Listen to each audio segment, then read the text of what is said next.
Hello, my friends, and welcome to the Bible in Order, where we are chronologically going through the entire Bible in 1 year. Today's reading for January 25th is Genesis chapters 38 through 40. The story of Joseph and Potiphar, where Joseph lands in prison.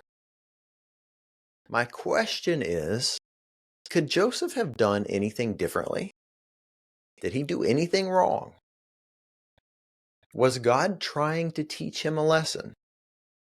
Of course, he's in Egypt because he shared his dream with his brothers and they didn't like it. And then he has another dream and he shares that with his brothers and they don't like that one either. And so they conspire to kill him. Should he have learned a lesson the first time? Should he have thought better of sharing that first dream where the meaning of it was so clear? Sometimes when God speaks to us, it's not for us to share. Sometimes it is. It requires prayer and discernment. As for Potiphar's wife, is there anything else Joseph could have done? Are there parts of the story that aren't included? Did Joseph somehow unwittingly entice her? Did he tell her the stories of his dreams? Was his naivety somewhat complicit in her advances on him? Has someone else ever sinned against you, done something horrible to you, said horrible things about you? And if you're really honest, you would have to admit that you kind of brought it on yourself to a small degree. Now listen, I am not suggesting at all to somebody who is a victim of rape or abuse or anything else like that, that it's the victim's fault. No, not at all. That's not what I'm saying.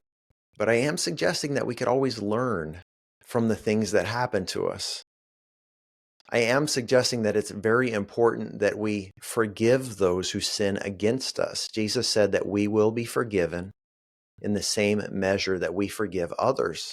The other overarching truth in Joseph's life is a lot of bad things happened to him that were not his fault.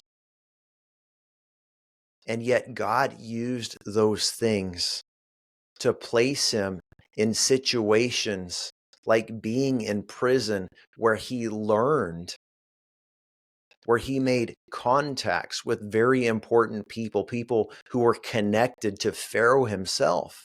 And when Joseph was wasting away in prison for years, at no fault of his own, really, God was using that time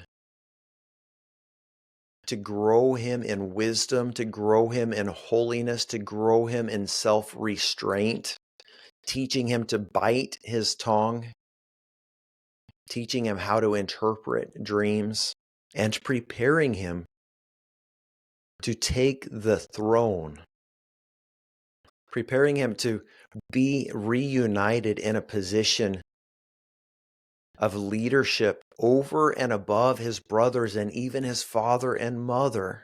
The hardships he endured were being used to mature him so he could walk in the calling and fulfill the dreams that God had given him when he was just a young man, maybe even a teen.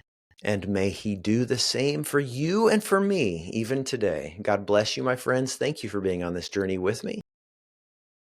We'll see you tomorrow.